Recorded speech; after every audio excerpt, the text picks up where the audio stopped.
আসসালামু আলাইকুম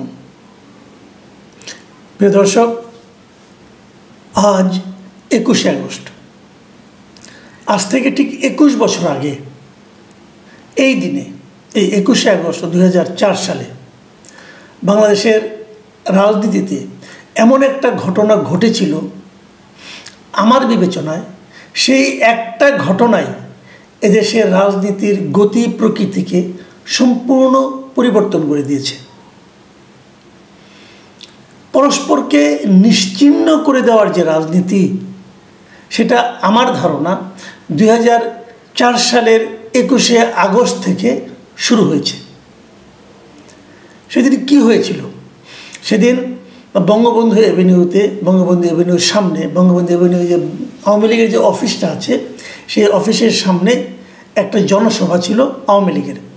আওয়ামী লীগ তখন বিরোধী দলের, এবং আওয়ামী লীগের নেত্রী শেখ হাসিনা, তিনি বিরোধী দলীয় নেত্রী।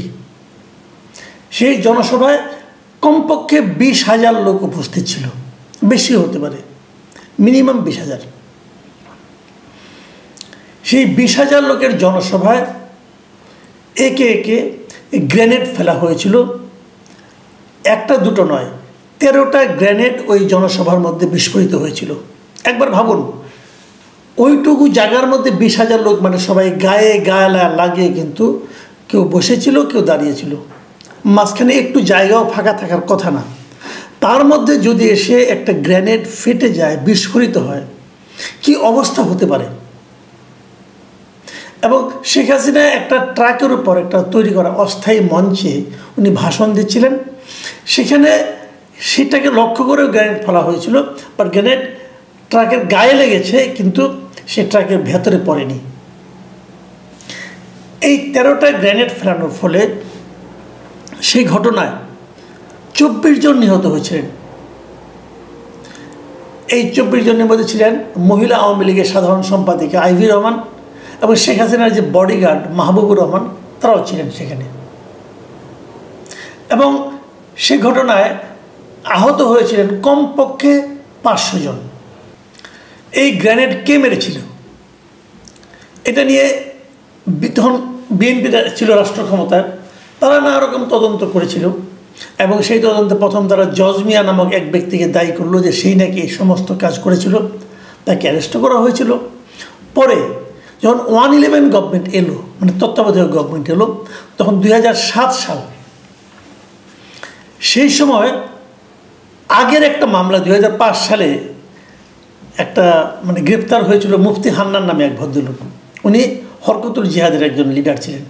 উনি তখন স্বীকার করেছিলেন, গ্রেপ্তার হওয়ার 2 বছর পরে 2007 সালের নভেম্বরে এসে উনি স্বীকার করেছিলেন যে এই কাজটা হরকতুল জিহাদ আল ইসলামী তারা করেছে।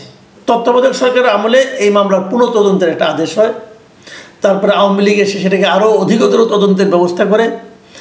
2018 সালের অক্টোবর মাসে দ্রুত বিচার আদালতে এই মামলার রায় হয়, এবং এই মামলার রায়ে 19 জনকে মৃত্যুদণ্ড দেওয়া হয়, 19 জনকে যাবজ্জীবন কারাদণ্ড দেওয়া হয়, এবং আরও 11 জনকে বিভিন্ন মেয়াদে কারাদণ্ড এবং অর্থদণ্ড দেওয়া হয়। এটা 2018 সালে। এবং সেই মামলাটা পরবর্তী সময়ে, এই যে পট পরিবর্তন হলো, শেখ হাসিনা বিদায় নিল, এই বিদায় নেওয়ার পরবর্তী সময়ে এই মামলার তো কতগুলো স্তর আছে। একটা বিচারিক আদালতের মামলা, তারপর হাইকোর্টে যায়, তারপরে সুপ্রিম কোর্টে যায়। যখন এটা হাইকোর্টে আসলো, তো গত ডিসেম্বর মাসের 1 তারিখে এটা নিয়ে একটা রায় হয় হাইকোর্টের, এবং সেই রায়ে হাইকোর্ট আদালতে, বিচারিক আদালতে যে রায়টা দেওয়া হয়েছিল, সেই রায়কে বাতিল করে দেয়। বাতিল করে দেওয়ার ফলে এই মামলা যত আসামি ছিল সবাই খালাস পেয়ে যায়। এখন এর মানে কিন্তু মামলা শেষ হয়ে যাওয়া নয়, এই কারণে যে তারপরে এই মামলাটা আপিল হয়, আপনার সুপ্রিম কোর্টে আপিল বিভাগের আপিল হয়। সে আপিলেও শুনানি হয়েছে কয়েক দফা, এবং শুনানির পর আগামী 4 তারিখে, মানে আগামী সেপ্টেম্বরের 4 তারিখে এই শুনানিতে সুপ্রিম কোর্ট থেকে আপিল বিভাগের রায়টা পাওয়া যাবে। প্রশ্ন হলো, হাইকোর্ট যখন রায়টাকে বাতিল করে দিল, তার মানে কি? তার মানে যত আসামি সবাই মুক্তি পেয়ে গেল। এখন তাহলে কি ওখানে কোনো ঘটনা ঘটেনি? তাহলে কি কেউ মারা যায়নি? তাহলে কি আইভি রহমানের মৃত্যু হয়নি? যে যাদের মৃত্যুর কথা বলা হচ্ছিল তারা কি সবাই এমনি এমনি মারা গেছে? মানে কোনো আসমানি গজবে মারা গেছে তা তো যায়নি, মৃত্যু তো হয়েছে, মৃত্যুর তো বিচার হওয়া উচিত, তাই নয় কি? তো এখন সবাই তো মুক্তি পেয়ে গেল, তাহলে ঘটনাটা কী দাঁড়ালো? সেই মুক্তি পাওয়ার রায়টা টিকবে কি টিকবে না, এটা আপিল শুনানির পর এখন হয়তো 4 তারিখে রায় দেবে সুপ্রিম কোর্ট। কিন্তু তার আগে আরেকটা কথা বলা দরকার, যেখানে রায় দেওয়া হয়েছে হাইকোর্টে, হাইকোর্টের রায় আসলে কী বলা হয়েছে? হাইকোর্টের রায়ে কিন্তু সবাইকে বেকসুর খালাস দেওয়া হয়েছে, এই বলে তারা কেউ অপরাধ করেনি তা কিন্তু বলা হয়নি।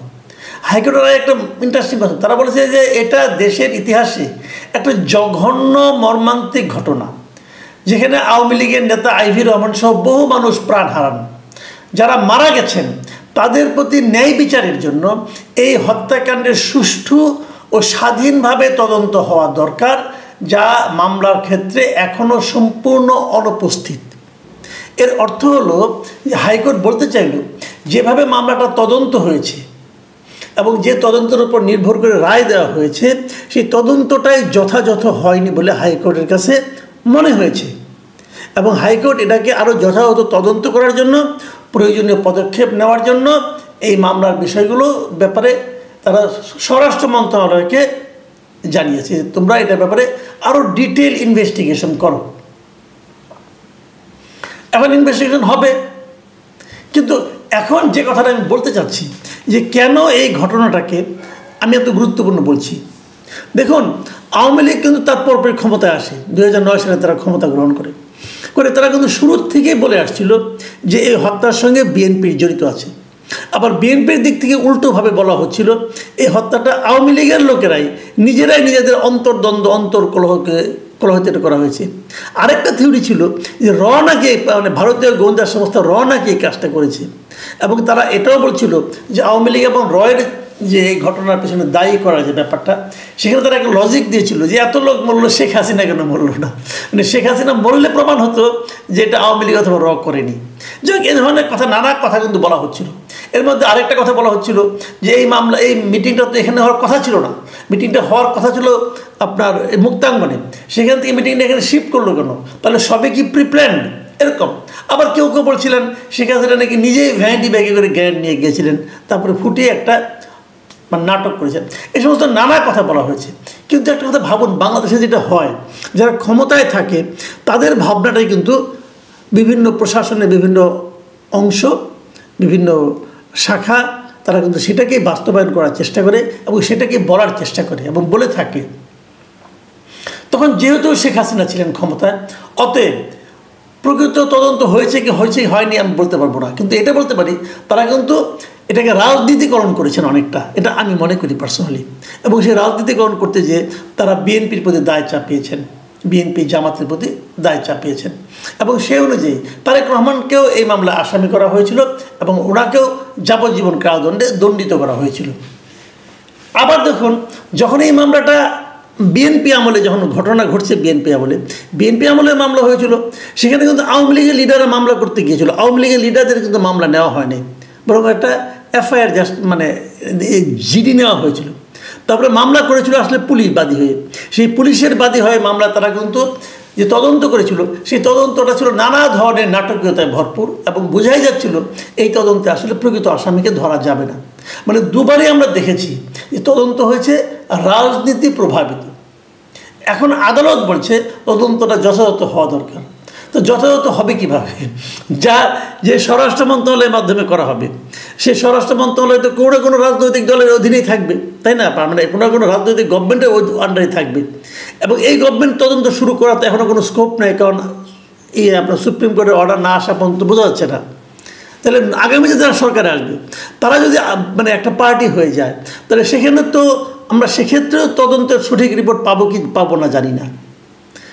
শেখ হাসিনা যে কাজটা করেছিলেন, উনি মনে করতেন এবং প্রকাশও করতেন যে এই হত্যাকাণ্ডের সঙ্গে বিএনপি জড়িত আছে, এবং উনি বিশ্বাস করতেন, উনি বলতেন অনেক সময় যে আওয়ামী লীগকে নেতৃত্ব শূন্য করা, আওয়ামী লীগকে নিশ্চিহ্ন করার জন্যই বিএনপি সুপরিকল্পিতভাবে এই হরকতুল জিহাদ এদের মাধ্যমে এদেরকে দিয়ে এই হামলাটা করিয়েছেন। এবং সম্ভবত সে কারণেই উনি এরপর আর কখনোই বিএনপির প্রতি মিনিমাম মানে আলোচনা, সিম্প্যাথি অথবা তাদের সঙ্গে একটা আন্ডারস্ট্যান্ডিং এগুলোর পথে উনি অগ্রসর হন নাই। সবসময় উনি বিএনপির ব্যাপারে খুবই কঠোর অবস্থানে ছিলেন। মানে ভাবখানা এমন যে তিনিও তার প্রশাসনিক ক্ষমতা দিয়ে বিএনপিকে নিশ্চিহ্ন করতে চান। এটি আমরা দেখেছি পুরো 15 বছর ধরে। এখন পট উল্টে গেছে। এখন সামনে কি হবে সেটা হলো দেখার বিষয়। আমি কেবল একটা কথা বলবো, যে একটা অঘটন যখন ঘটে, এর চেয়ে বড় অঘটন তো হতে পারে না। একটা ঘটনায়, একটা জনসভায় 13টা গ্রেনেড, 24 জনের মৃত্যু, 5 শতাধিক আহত, এর চেয়ে বড় অপরাধ তো আর হতে পারে না। এত বড় একটা অপরাধ ঘটেছে। কিন্তু আপনি হয়তো বলবেন যে অমুক জায়গায় 1200 মারা গেছে, অমুক জায়গায় 30 লক্ষ, সবই গেছে, কিন্তু একটা সিঙ্গেল ঘটনায়, একটা মিটিংয়ের মধ্যে এরকম বোমা মারা, এটা আমার কাছে অবিশ্বাস্য লাগে। কিন্তু এটা তো হয়েছে। এর বিচারটা কেন আমরা পাচ্ছি না? যদি এই বিচারটা না হয়, যদি কোনো পলিটিক্যাল গভর্নমেন্টের বিচার করতে না পারে অথবা না করতে চায়, সেটা আমাদের রাজনীতির জন্য একটা বড় অশনিসংক হিসাবে থেকে যাবে ইতিহাসে। এই জায়গা থেকে আমরা মুক্তি চাই। আমার কথা হলো যে আপনি একটা রাজনৈতিক দলকে নানাভাবে নিশ্চিহ্ন করতে পারেন। আপনাদেরকে ভোটে যে মানুষের মতামত নিয়ে আলোচনা করেন, কিন্তু এভাবে গ্রেনেড মেরে একটা দলকে নেতৃত্ব শূন্য করা, এটা কোনোভাবেই গ্রহণযোগ্য নয়। ঠিক এই বিষয়টা নিয়েই আমরা আগামীতে অপেক্ষা করতে চাই, দেখতে চাই যে আসলে এর কোনো সুবিচার হয় কিনা। 4 তারিখে তো একটা প্রাথমিক রায় হবে। তারাও হয়তো ওই আরও ভালো অধিকতর তদন্তের কথা বলবে। অধিকতর তদন্তকে আমিও সমর্থন করি। তদন্ত হওয়া দরকার, সুবিচার পাওয়া দরকার।